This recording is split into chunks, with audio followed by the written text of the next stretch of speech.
ಪತ್ರಿಕೋದ್ಯಮದಲ್ಲಿ ನಿಷ್ಠೆ, ಧೈರ್ಯ ಮತ್ತು ಪ್ರಾಮಾಣಿಕತೆ ಇದ್ದರೆ ಸಮಾಜದ ದಿಕ್ಕು ಸಾಧ್ಯವಾಗುತ್ತದೆ ಎಂದು ಪ್ರಗತಿಪರ ಮುಖಂಡ ಕೋಡಿಹಳ್ಳಿ ಭೀಮಪ್ಪ ತಿಳಿಸಿದರು. ನಗರದ ತಾಲೂಕು ಪಂಚಾಯಿತಿ ಆವರಣದಲ್ಲಿರುವ ಸಾಮರ್ಥ್ಯ ಸೌಧದಲ್ಲಿ ವಿಜಯ ವಿಕ್ರಮ ಪತ್ರಿಕೆ ಬಳಗ ಇಂದು ಹಮ್ಮಿಕೊಂಡಿದ್ದ ಪತ್ರಿಕೆ ಬಿಡುಗಡೆ ಮತ್ತು ಪ್ರತಿಭಾ ಪುರಸ್ಕಾರ ಕಾರ್ಯಕ್ರಮ ಉದ್ಘಾಟಿಸಿ ಮಾತನಾಡಿದರು. ಪತ್ರಕರ್ತರು ಪ್ರಶ್ನಿಸುವ ಗುಣ ಮತ್ತು ಸಮಸ್ಯೆ ಎದುರಿಸುವ ಸಾಮರ್ಥ್ಯ ಹೆಚ್ಚಿಸಿಕೊಳ್ಳಬೇಕು. ಹೆಚ್ಚು ಅಧ್ಯಯನಶೀಲರಾದರೆ ಮಾತ್ರ ದೇಶದ ಸಮಸ್ಯೆಗಳನ್ನು ಸರ್ಕಾರದ ಗಮನ ಸೆಳೆಯಲು ಸಾಧ್ಯವಾಗುತ್ತದೆ ಎಂದು ಹೇಳಿದರು. ಬ್ಲಾಕ್ ಕಾಂಗ್ರೆಸ್ ಅಧ್ಯಕ್ಷ ಎಂವಿ ಅಂಜಿನಪ್ಪ ಮಾತನಾಡಿ, ಪತ್ರಿಕಾ ಕ್ಷೇತ್ರದಲ್ಲಿ ಕೆಲಸ ಮಾಡುವವರಿಗೆ ಯಾವುದೇ ಸಂಬಳ ಇರುವುದಿಲ್ಲ. ಸಮಾಜದಲ್ಲಿ ಅನ್ಯಾಯದ ವಿರುದ್ಧ ಹೋರಾಡುವ ಕೆಲಸವನ್ನ ಮಾಧ್ಯಮದವರು ಮಾಡಬೇಕು ಎಂದರು. ಇನ್ನು ಈ ಕಾರ್ಯಕ್ರಮದಲ್ಲಿ ನೀಲಗುಂದಗುಡ್ಡದ ವಿರಕ್ತ ಮಠದ ಚೆನ್ನಬಸವ ಶಿವಯೋಗಿ ಸ್ವಾಮೀಜಿ, ಬೆಣ್ಣಿಹಳ್ಳಿ ಹಿರೇಮಠದ ಪಂಚಾಕ್ಷರ ಸ್ವಾಮೀಜಿ, ಮುತ್ತಿಗಿ ಶಿವಯೋಗಿ ಅಜ್ಜಯ್ಯ ಹಾಲಸ್ವಾಮೀಜಿ ಸಾನ್ನಿಧ್ಯ ವಹಿಸಿದ್ದರು.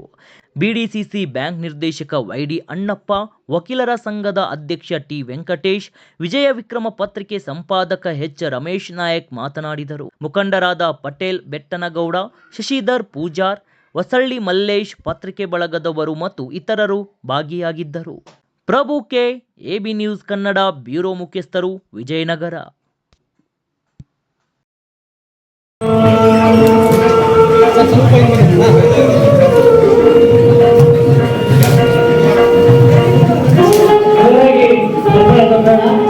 ಇಂದಿನ ಕಾಲದಲ್ಲಿ ಸಾಹಿತ್ಯ ವೇಗವಾಗಿ ಸಾಗುತ್ತಿರುವಾಗ ಕನ್ನಡ ನಾಡು ನುಡಿ ಮತ್ತು ಸಂಸ್ಕೃತಿಯನ್ನು ಎತ್ತಿ ಹಿಡಿಯುವ ನಿಟ್ಟಿನಲ್ಲಿ ನಿಜವಾದ ಸೃಷ್ಟಿ ಮತ್ತು ವಿಶ್ವವಂತ ವರದಿ ಅತ್ಯಂತ ಅಗತ್ಯವಾಗಿದೆ.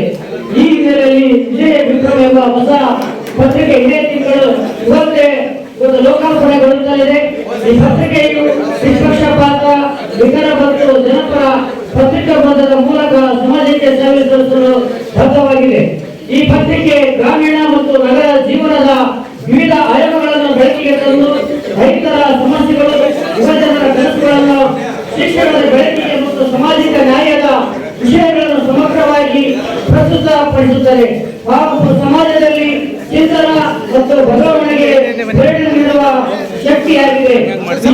ಕೇವಲ ಕೃಷಿಯ ಮಾರ್ಗವಲ್ಲ, ಇದು ಸಮಾಜದ ಅಂಕುಡೊಂಕುಗಳನ್ನು ತಿದ್ದುವ ತೀಕ್ಷ್ಣ ಅಸ್ತ್ರ ಹಾಗೂ ಸಮಾಜದ ವಿವಿಧ ಆಯಾಮಗಳನ್ನು ವಸ್ತುನಿಷ್ಠವಾಗಿ ಜನರಿಗೆ ತಲುಪಿಸುವುದು ಮತ್ತು ಕನ್ನಡದ ಪತ್ರಿಕಾ ಮಾಧ್ಯಮದಲ್ಲಿ ಹೊಸ ಆಯಾಮಗಳನ್ನು ಸೃಷ್ಟಿಸಿದೆ.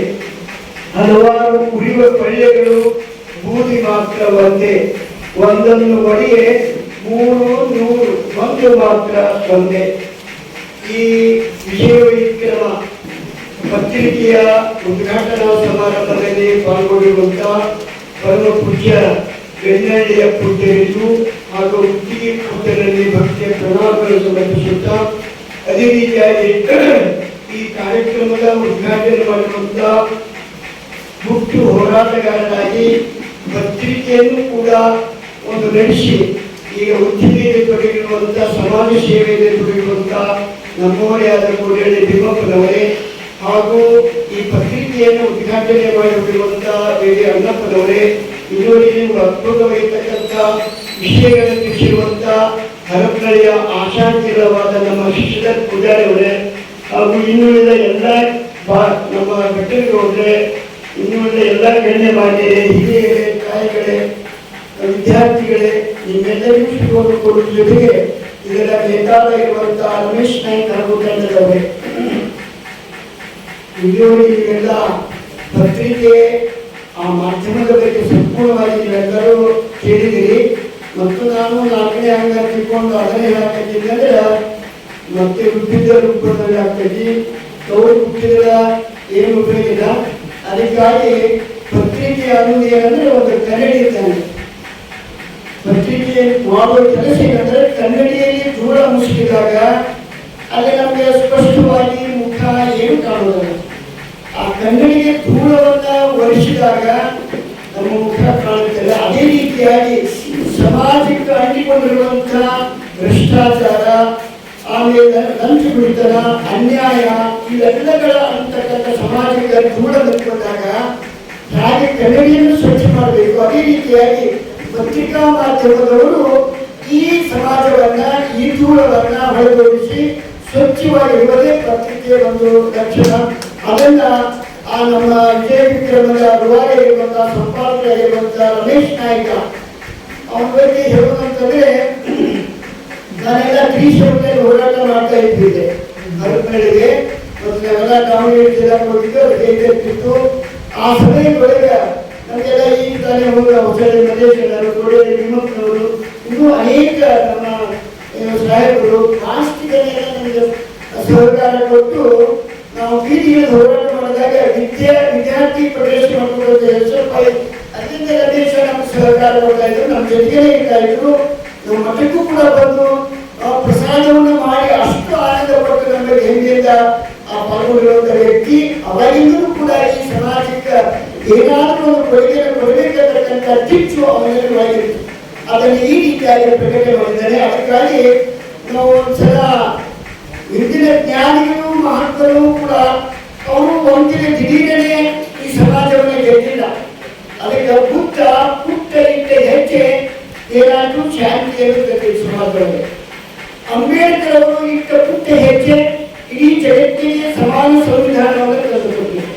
ಮಹಾತ್ಮ ಗಾಂಧೀಜಿಯವರ ಪುಟ್ಟ ಇಟ್ಟ ಹೆಜ್ಜೆ ನಮಗೆ ಸ್ವಾತಂತ್ರ್ಯವನ್ನು ತಂದುಕೊಟ್ಟಿದೆ. ಬಸವಣ್ಣನವರು ಇಟ್ಟ ಪುಟ್ಟ ಹೆಜ್ಜೆ ಇಡೀ ಜಗತ್ತಿಗೆ ಸಮಾನತೆಯನ್ನ ಕಾಯಕ ದಾಸೋಹವನ್ನು ತಂದುಕೊಟ್ಟಿದ್ರು.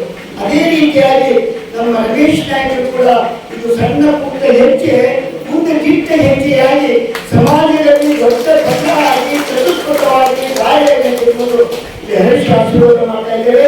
ಈ ಎಲ್ಲವೂ ಪ್ರಾರಂಭಿಕ ಅದು ಸಂಬಂಧಗಳು ಕೂಡ ಅದರ ಅಂತ್ಯವಾಚನೆ ಇರುತ್ತೆ. ಇರಲಿ ಆ ದಿವಸಗಳಿಗೆ ನಾವು ಏನೇ ಮಾಡಬಹುದು ಅಷ್ಟು ಎಲ್ಲ ಪತ್ರಿಕೆಗಳು ಹಿಂಗೆಲ್ಲ ನೀವು ನೋಡಿದ್ದೀರಿ. ನಮ್ಮ ಹೆಸರುವಾಸಿಯಾಗಿರುವಂಥ ಲಂಕೇಶ್ ಪತ್ರಿಕೆ ಅಂತೇಳಿ, ಆಮೇಲೆ ಅದು ದಿಟ್ಟವಾಗಿ ನಡ್ಕೊಂಡಿರ್ತಕ್ಕಂಥ ಸಮಾಜದೊಳಗೆ ಅವರ ಮಗಳಿರುವಂಥ ಗೌರಿ ಲಂಕೇಶ್ ಅವರು ಕೂಡ ಸಮಾಜದ ಕೊಲೆ ಸಮಾಜ ಅವರನ್ನು ಕೊಲೆ ಮಾಡ್ತಾರೆ. ಆಮೇಲೆ ಎಂ ಕರ್ಕೂರ್ತಿ ಹೋಗಿದ್ರು, ಅವರು ಸತ್ಯವನ್ನು ಹೇಳಿ ಅವರು ಕೂಡ ಕೊಲೆ ಆದರು. ಆಮೇಲೆ ಇನ್ನನ್ನ ಸತ್ಯಕ್ಕೆ ಅವರು ಕೂಡ ಪತ್ರಿಕೆ ನಡೆಸಿದವರು ಲಂಕೇಶ್ ಅವರ ಹೇಳಿಯಲ್ಲಿ ಅವರು ಕೂಡ ಇನ್ನೊಂದು ಎಲ್ಲಿ ಸತ್ಯ ನ್ಯಾಯ ಸಮಾಜಕ್ಕೆ ನಾವು ಕೊಡ್ತೀವಿ ಅವರು ಸಮಾಜಕ್ಕೆ ಅದಕ್ಕೆ ಆ ರೀತಿಯಾಗಿ ಇದನ್ನೆಲ್ಲ ಹೇಳಿ